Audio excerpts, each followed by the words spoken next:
Karachi Nipah चौरंगी पर man whole में गिरने वाले बच्चे की लाश 14 घंटे बाद मिल गई है। रेस्क्यू हुकाम का कहना है कि बच्चे की लाश जाए हादसा से आधा किलोमीटर दूर नाले के टर्निंग पॉइंट से मिली है।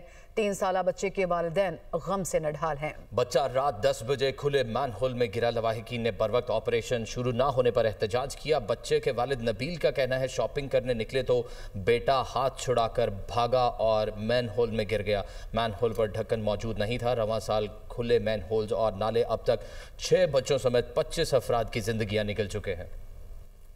कमसिन इब्राहिम की मां की दुहाई, कहीं न हुई सुनवाई। रोशनियों के शहर में एक और अलमनाक सानिया। गुज़िश्ता रात नीपा चौरंगी के करीब खुले मेन होल में 3 साला बच्चा गिरकर लापता हो गया। अहले खाना अपनी मदद आप के तहत किराए पे मशीनरी मंगवा कर रात भर बच्चे की तलाश करते रहे, लेकिन इंतजामिया कहीं नजर न आई। सारे महकमों को, इन सारे इदारों को फ़ोन किया, इनको सबको ये हाल बताया और ये तशवीशनाक जो सूरत हाल है इसके बारे में उन्हें बताया कि भाई ऐसी ऐसी सूरत हाल है, आप अपना इसको फौरी रेस्क्यू करें।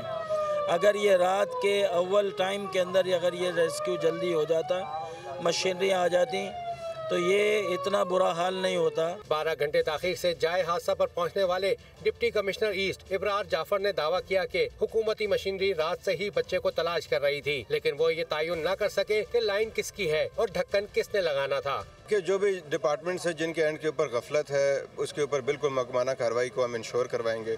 दूसरा रेस्क्यू ऑपरेशन, जो हमारी रेस्क्यू की टीम थी वो तकरीबन रात को 11:15 बजे यहाँ पे मौजूद थी और रात 11 बजे उनका फुल फ्लेज ऑपरेशन चल रहा था। अलमनाक हादसे के 12 घंटों बाद हुकूमती मशीनरी ने सर्च ऑपरेशन शुरू किया तो कमसिन इब्राहिम की लाश जाए हादसा से निफ्स किलोमीटर दूर तलाश कर ली गई। नन्हे इब्राहिम की लाश को ज़ाब्ते की कार्रवाई के लिए अस्पताल मुंतकिल किया गया तो हर आंख अश्कबार और फिजा सोगवार थी। कराची में रवां साल खुले मेन होल्स और नाले अब तक 6 बच्चों समेत 25 अफराद की जिंदगियां निकल चुके हैं। कराची के गुलशन इकबाल में मैन होल में 3 साला बच्चे के गिरकर जान भाग होने का अफसोसनाक वाकया बस रैपिड ट्रांजिट ट्रांस कराची की नाअहली सामने आ गई है। यूनिवर्सिटी रोड पर खराब सीवेज लाइन और घरों की शिकायत के बावजूद कोई एक्शन नहीं लिया गया। टाउन चेयरमैन गुलशन इकबाल ने CEO ट्रांस कराची को शिकायती खत लिखा था। 24 सितंबर को लिखे गए खत में यूनिवर्सिटी के रोड के जो मसाइल थे उनको उजागर किया गया था। चेयरमैन गुलशन इकबाल ने कहा कि BRT ट्रांस कराची ने हमारी शिकायत पर कोई तवज्जो नहीं दी। मेयर कराची को इस हादसे पर इस्तीफा देना चाहिए। शहर के इस हाल की जिम्मेदार MQMB है। बच्चे के वालिदैन पर क्या गुजरी होगी अफसोस। बच्चे को निकालने के लिए कोई मशीनरी नहीं थी। अरकान का सिंध असम्बली में इजहार ख्याल, हुकूमत सिर्फ बयान जारी करती है कि जिम्मेदारों के खिलाफ कार्रवाई की जाएगी, लेकिन सवाल यह है कि जिम्मेदारों का तयन कौन करेगा। ये वाकयात मुसलसल हो रहे हैं लेकिन कोई रोकथाम नहीं हो रही। उन लोगों को भी जो है वो कटहरे में लाना चाहिए। ये 2009-2010 के बाद ये इस तरह के वाक़यात हुए हैं और इसको लूला लंगड़ा करने में MQM का पूरा हिस्सा है। MQM ने इस काम को किया है। MQM जो है इस वाक़े की पूरी बात करने दें उनको, बात करने दें। सीवरेज कॉर्पोरेशन को जी तशरीफ रखिए। वो लूला लंगड़ा किया है। वफाक में मौजूद थे, इन्होंने साइन किया है और इस शहर का हाल इन्हीं की वजह से हुआ है। ये वफाक के अंदर मौजूद है। हम कोई बात नहीं कर रहे कि इतने सालों से किसकी हुकूमत थी। हम ये कोई बात नहीं कर रहे कि लोकल बॉडी कौन मेयर है। मैं ये भी नहीं बात कर रहा कि उस एरिया का टाउन के नुमाइंदे कौन है। मैं सिर्फ आप लोग से मुखातिब हूँ। प्लीज़ ये तस्वीर देखें और सिर्फ सोचें 10-15 सेकेंड के लिए खाली कि आपकी औलाद होती और आपकी पूरी जिंदगी आपकी आंखों के सामने खत्म हो गई। जब उस गटर के अंदर वो बच्चा कैसे क्या हुआ, मैं आपको बयान नहीं कर सकता उस फैमिली पे क्या गुजरा होगा। आप सोचे आप पे क्या गुजरती जब आपके साथ ये हादसा पेश आता। और उधर बात और आगे आ जाती है, उस बच्चे को निकालने के लिए कोई इंतजाम भी नहीं था। हुकूमत एक बयान जारी करती है कि जी जिम्मेदारों के खिलाफ कार्रवाई की जाएगी। बराह रास्त लिए चलेंगे आपको। सेनेट के इजलास इस वक्त जारी है और इसहाक डार इजहार ख्याल कर रहे हैं। डिवीजन अब तो डिवीजन मिनिस्ट्री तो एक हो गई है, डिफेंस एंड एविएशन। मैं इंशाल्लाह आई पास ऑन दी सेंटीमेंट्स इंशाल्लाह। But you will not send a message, advance message. जी मिनिस्टर साहब, आप तहरीक को पर बेस मुकम्मल कर लीजिए प्लीज़।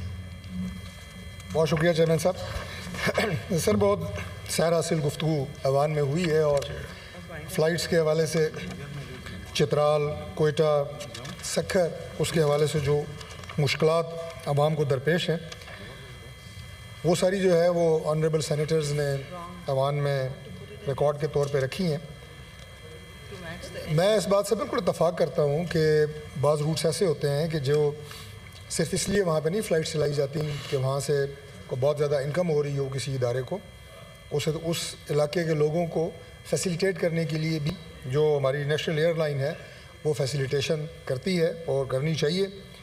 चित्राल के हवाले से ये है जनाब चेयरमैन कि यहाँ पे 2022 तक फ़्लाइट्स मौजूद थी और ATR जहाज़ जो है वो और दूसरे भी हमारे जो जहाज़ हैं वो भी वहाँ पे फ़्लाइट ऑपरेशन कर रहे थे, लेकिन 2002 के बाद बड़ी गैर रजिस्टर्ड VPN पाकिस्तान की कौमी सलामती के लिए बड़ा खतरा करार। सरकारी हुकाम के मुताबिक दहशतगर्द गैर मुल्की एजेंट अपने वजूद को छुपाने के लिए गैर कानूनी VPN इस्तेमाल कर रहे हैं। हमलों की मनसूबाबंदी, अफवाहें, प्रोपेगेंडा और गैर कानूनी सरगर्मियां चलाई जा रही हैं। इसी पर बात करने के लिए हमें ज्वाइन किया है सज्जाद सैयद साहब ने, IT एक्सपर्ट हैं। बहुत शुक्रिया सज्जाद साहब आपके कीमती वक्त के लिए। आपसे जानना ये चाहेंगे गैर रजिस्टर्ड VPN का जो इस्तेमाल है वो कौमी सलामती के लिए और खुद यूजर के लिए कितना नुकसानदेह हो सकता है? वेरी मच जी, मैं फ्रॉम पाशा, मैं चेयरमैन पाशा हूँ, पाकिस्तान टॉप एसोसिएशन, और ये आपने बहुत इम्पोर्टेंट पॉइंट को रेज किया है जी। इस वक्त आपको पता है पाकिस्तान एक हालत जंग में है और आजकल की 21st सेंचुरी में जो वॉरफेयर होता है वो सिर्फ काइनेटिक या फिजिकल डोमेन में नहीं होता, वो साइबर डोमेन या डिजिटल डोमेन में भी होता है। और डिजिटल डोमेन में जो भी हमारे टेररिस्ट हैं या जो भी हमारे दुश्मन हैं वो अपने आप को छुपा लेते हैं बिहाइंड VPN। तो इसलिए बहुत इंपॉर्टेंट है कि हमारे मुल्क के अंदर हमारे सिटीजन के लिए ये बहुत इंपॉर्टेंट है कि हम सिर्फ रजिस्टर्ड VPN इस्तेमाल करें ताकि हमारा जो लॉ एनफोर्समेंट एजेंसीज हैं प्रॉपर्ली ट्रैक कर सकें between terrorist and non terrorist.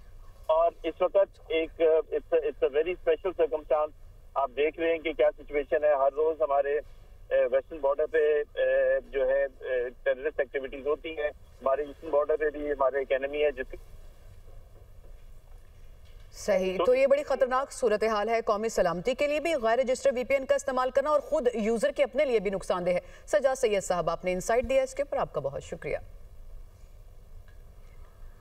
आगे बढ़े, बात करें कुछ श्रीलंका की, जहां बदतरीन समंदरी तूफान के बाद सूरत हाल कुछ यूं है कि पाकिस्तान के रिलीफ ऑपरेशन की राह में भारतीय हुकूमत की तंग नजरी हायल हो गई है।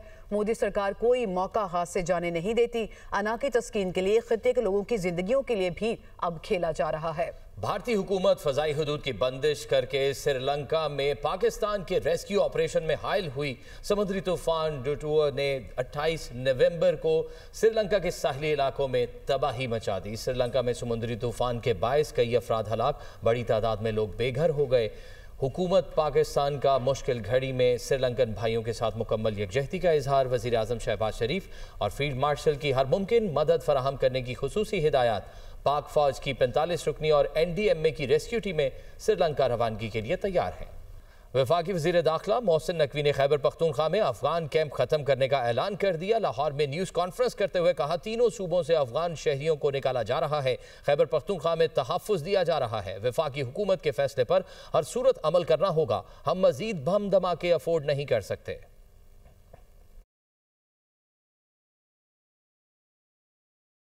ये आ रही है कि इस टाइम पे हम बाकी 3 सूबों में बहुत सक्सेसफुली अफगान्स को बाहर पाकिस्तान से वापस जो इलीगल अफगान्स हैं उनको भेजने में कामयाब हो रहे हैं, लेकिन KPK में इस टाइम पे सूरत हाल उसके बरक्स है और वहाँ पे इस टाइम पे बाकायदा तौर पे उनको प्रोटेक्ट किया जा रहा है।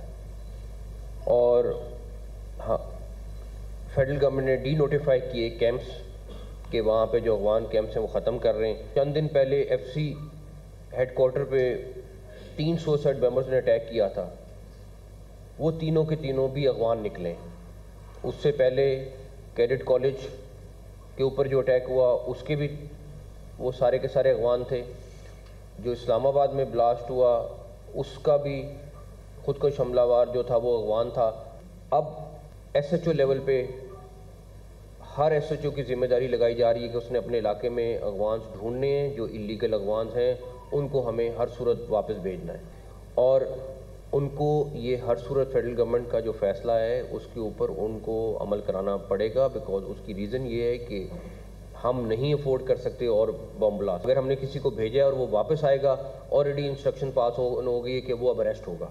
ये जो सोशल मीडिया पे जो पूरा एजेंट माफिया है वो किस तरीके से कैंपेन चला रहा है, क्योंकि डेफिनेटली इस टाइम पे पकड़े उन्होंने ही जाना है।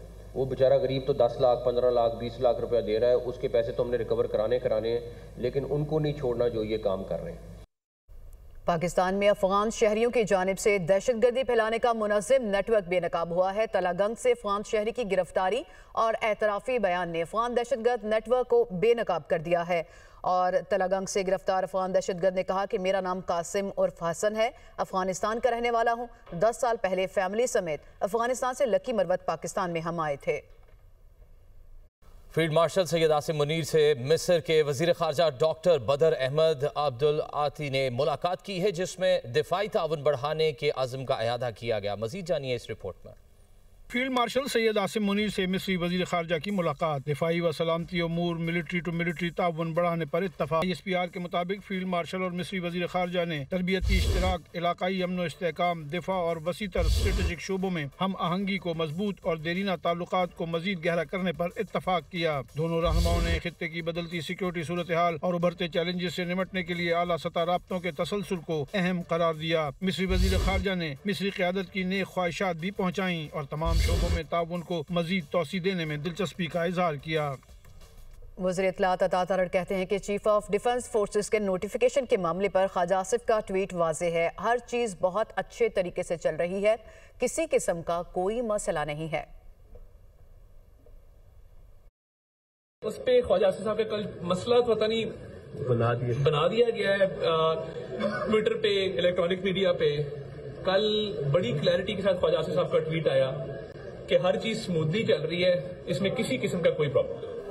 इसराइल की गजा जंगबंदी की मुसलसल खिलाफ वर्जियाँ जारी हैं और इसराइली लड़ाका तैयारों के रिफा शहर में हमले से मजीद 4 फलस्तीनी शहीद और मुतादिद जख्मी हो गए हैं। खान यूनिस में कई घर भी तबाह कर दिए गए हैं। मीडिया रिपोर्ट्स के मुताबिक इसराइल ने गुज़िश्ता हफ्ते के दौरान 40 से ज़ायद हमास जंगजू शहीद करने का दावा किया। इसराइली फौज का कहना है कि हमास जंगजू रिफा में सुरंगों के खिलाफ ऑपरेशन में मारे गए। गजा में इस्लामिक यूनिवर्सिटी में 2 साल बाद तदरीस का अमल बहाल हो गया। यूनिवर्सिटी मुकम्मल तौर पर खोलने के लिए काम जारी है। पोप लियो कहते हैं कि 2 रियासती हल ही फ़लस्तीन तनाज़े का वाहिद हल है। सब जानते हैं कि इसराइल को 2 रियासती हल कबूल नहीं। रोमन कैथोलिक चर्च की क़यादत 2 रियासती हल की हामी है।